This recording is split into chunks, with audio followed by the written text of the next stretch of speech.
So yan mga master, natanggal na natin. At ito na yung itsura niya. Mabilis ang shoutout sa ating mga commenter sa ating YouTube channel at sa ating Facebook page. Shoutout sa inyo mga master. Alright mga master, magpapalit tayo ng crankcase bearing. At dahil wala tayong bearing puller, ay yung method na to ang ginawa natin, yung sisiksikan ng papel or kandila. Pwedeng kandila dito mga master, at napakabalang pala pag ganito. So malapit na siyang lumabas mga master. Yan, siksik lang tayo ng siksik ng bond paper ang ginamit natin. Yung iba kasi sa napanood ko ay mga karton yung ginamit nila, pero bond paper yung ginamit ko. Siguro mas okay kung karton mga master, kasi yung karton ay mas intact ang texture niya.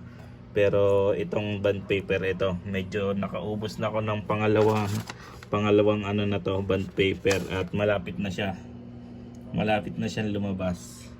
At itong ano nga pala, bearing, crankcase bearing, pag sa Honda genuine kayo, Honda dealer kayo bibili ng parts na to, ay 495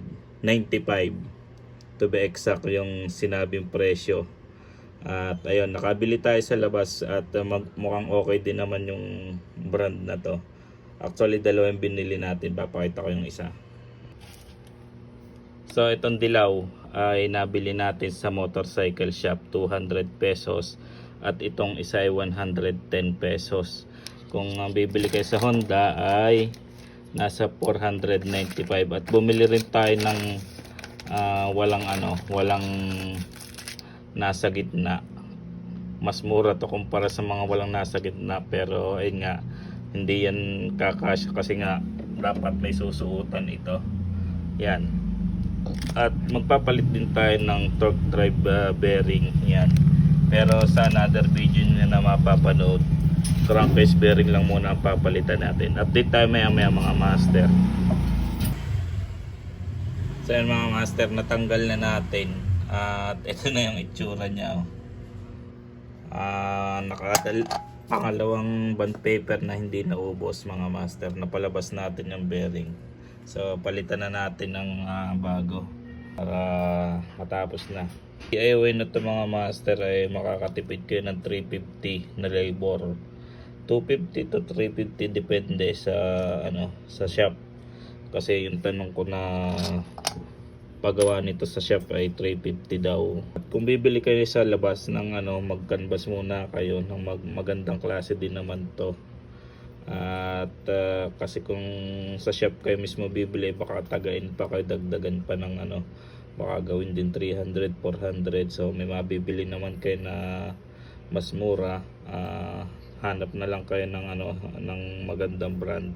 May ipakita ko na lang sa inyo na naikabit na natin ang crankcase bearing.